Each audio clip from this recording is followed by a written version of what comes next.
everyone, welcome back to the podcast. Hope you are holding up well at the moment. So today we are on episode 3, so I hope past 2 episodes have been helpful, and I hope that everything's gone well with finding them and everything. So I'm excited, and I think it's been going well in terms of producing everything. So yeah, I hope it's been good on that end. So today we're going to talk about the infinite game, which is from Simon Sinek, who, if I've mentioned him before, love that guy. He is the man behind Start With Why. If you hear, about like that idea of, your why determines everything else, and he has this chart of like these 3 concentric circles, like why and then what and how, goal, where everything is kind of measured as a step toward that. And this makes it larger. That makes the idea of just cause larger than vision, because as he makes the point, like a lot of companies, if you say, what's your vision? It's, to do $1 million in sales this year. Or even if you talk to a person, what's your vision? To be a CEO. We have a lot of times a very narrow perception of vision. And I think what's so interesting about Just Cause is it's not asking, hey, what metric do you want to hit? Hey, how famous do you want to be? Hey, how much do you want to earn? It's saying, what is a cause that is so transcendent that you would give up a higher paying job for it, that you would go somewhere maybe not ideal for. And it's such an interesting thing that goes way beyond just, contemporary goal setting rhetoric, I guess. And so for us, this means that our aim has to be larger than a number or a position or a very narrow goal, like I was saying. We need to seek to be visionaries that look beyond the typical things that a lot of people in our culture, ourselves a lot of times, say are like what our goal should be.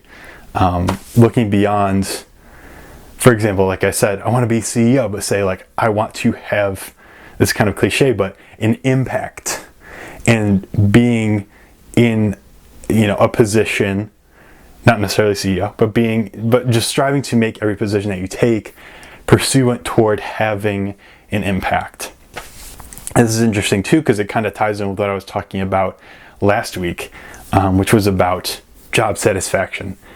And I said, and I stand by it, that looking for it was about fulfillment, right? So you can be satisfied at work, your inputs relative to outputs, but I don't believe in job fulfillment. I don't believe that, I said it's like a unicorn. You can look for it, but you won't find it because it doesn't exist. I don't believe that you could be fulfilled by your job. And I think that that's what Just Cause gets at, is that, your cause for life has to be higher than some metric or some position or some goal. And kind of coming back to the concept of vision, a mission, I wasn't planning to talk about this, but it would be helpful, and I think I'll elaborate this down the road, but creating a vision statement or a mission for your life that's expressed in a sentence can help filter through that. I've stolen this from other people, but my kind of vision statement is to know Him, being God, and to make Him known. That's my vision statement. So when I look through job opportunities, look through potential places to move, when I look through just my future and even what I'm doing to use my time now, it's like, okay, is this a gospel opportunity? And that's what it all goes through, because that's my vision statement, my mission statement in life, and everything flows through that. It doesn't always land perfectly, but that's what the lens I try to look through it on. Instead of just saying, I'm going to do all this stuff and hopefully, this part of my life catches up. It's like, no, I am filtering everything through that. And that's, the most important thing, because that transcends money. It's like, if I'm doing that, it doesn't matter if I'm the CEO or the janitor. It's the vision is so much bigger than that. And so that's point 1. Kind of a long-winded answer, but Just Cause is point 1. Okay, and then point 2 is trusting teams. And of course, this really makes sense on a business side, in terms of like, making your sales team and your marketing team and getting everybody like synergistic, right? Like that's the immediate application. But I thought about it too, because he really gets interesting about it. He said, Simon basically put it as trusting teams are about creating a circle of safety where we can make mistakes and enable success, and where people can be their natural best and support each other. And he said, it means that we can admit our flaws, mistakes, insecurities without fear of humiliation or retribution.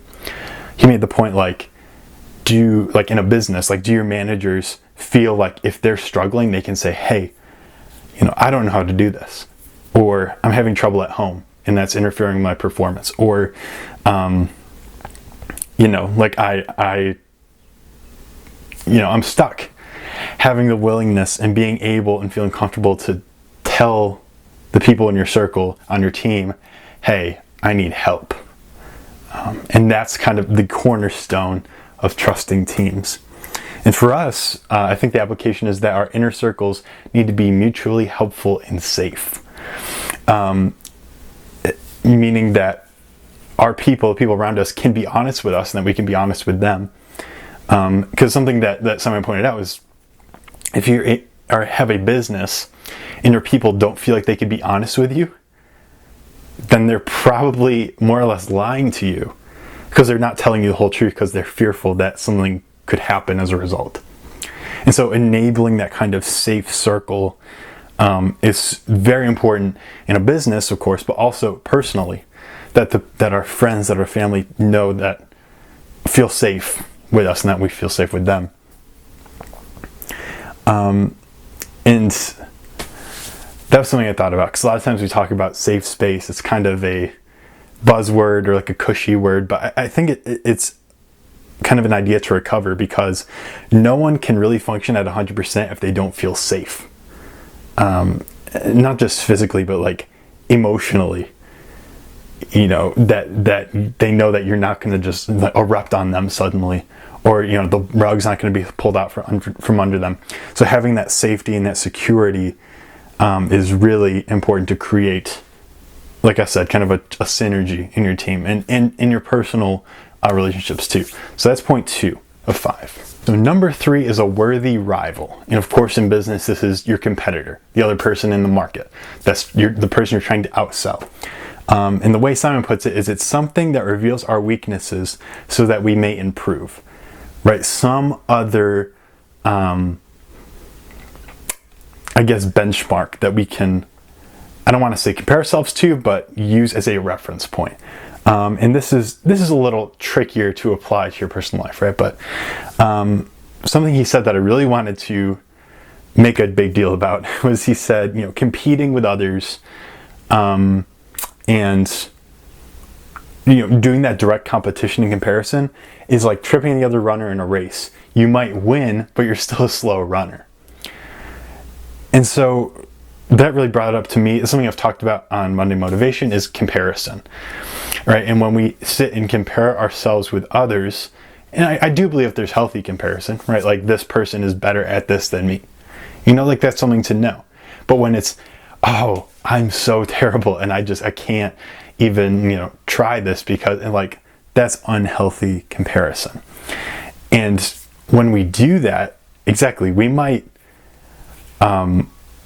win in some way because we've kind of justified ourselves mentally or whatever, but we're still not good at whatever that thing is that maybe we felt insecure about. So it's just kind of going right around the problem and creating a new one. And so I think the concept of a worthy rival really has 2 applications. One, comparison, and keeping that out of the mix, but at the same time setting stretch goals, meaning that there are goals that are going to be tough, and that are going to take a lot of time and that aren't going to be super fun to get to. But having those goals that are worthy of working toward is point 3 that I think we can apply. Okay, point 4 is existential flexibility. The way Simon puts it is being able to find and adopt better ways to advance your cause. and being able to make existential flexes that change the entire trajectory of the cause and not abandoning the cause to have near-term certainty. The point, I really think I need to give the example for context. So he made the example of Steve Jobs when Apple was first developing the Mac, went to visit, I forget, but it was another company, maybe Xerox, and they were developing what we now understand as the mouse and desktop technology, the graphic user interface. And at the time, Apple did not have that technology. It was something probably clunkier. And Steve Jobs went back to the developers at Apple. He's like, hey, we need to use this. And everybody was like, no, we spent millions of dollars and all this time investing in it. And Steve Jobs says, better we blow up the company than someone else. And so the point being, being able to, like I said, make existential flexes, which is, in the first episode, we talked about being able to pivot. But pivoting in such a way that your cause can survive and not die out, right? Like that if something giant comes up in the way of the cause, being able to say, okay, relax, we're going to pivot, no matter, even if it's super crazy, but it's what you kind of pivot in such a way that your cause that you established in the beginning can continue to live on. And being always ready for that existential flexibility. So that's point 4. Then the last point is the courage to lead. That's the last requirement, is having the courage to lead. And the way he puts it is, it takes courage to admit that we don't know the answer and put it all on the line. And he said there's something to be said about honesty, right? Because that's vulnerability. That takes courage, right? And some notes I had on this for us is basically being willing to move towards your goal even if it isn't common. Even if it doesn't make a ton of sense to everybody else. And not in a way that like, oh, this is so dumb or whatever, but like, I don't know if that's going to work, like within reason. And it brings to mind the kind of entrepreneurism idea that if it was easy, everyone would do it. If a lot of these stretch goals that we have were easy, then everybody would be accomplishing them. And it takes courage to step out and do something that nobody's really doing and have people laugh at you and have things fail. It takes courage to do that because it's a very unpleasant experience. And it takes courage to voluntarily step into that. And something I thought too was that courage sometimes looks like having the mental toughness to look beyond the vanity metrics, looking beyond the dollars, the views, the likes, looking beyond the things that you want to affirm you, looking beyond that to understand your cause. And it all comes back to the just cause, really. Looking beyond the things that, because there are some things that we do need to check to make sure that our goal is in line, but there are a lot of things that, we're presented that are important, but really don't have too much of an effect on the cause. You just need to keep moving. Because that's a lot of the game, is just the time and the persistence.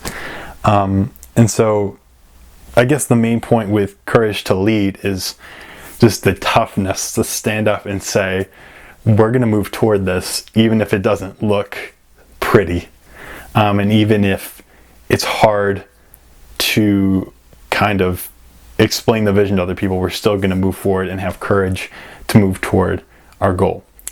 So those are the 5 points of the infinite game and how to play well. So that's all I have for this week. I hope that makes sense, and I hope that you can take away from that some really practical applications for this week. Some that come to mind right now is a vision statement, a mission statement of expressing exactly what is the filter that I'm going to put all of my life decisions through. Encourage to lead, saying I'm going to step up and work toward it, even if, I don't see all the metrics that I want. And not comparing, I think that there are some concrete takeaways for this. I think it just kind of looks different depending on your setting. But anyway, I hope that it's helpful, that this week was useful to you. If you want to listen to the original talk that I pulled this from, would highly recommend it.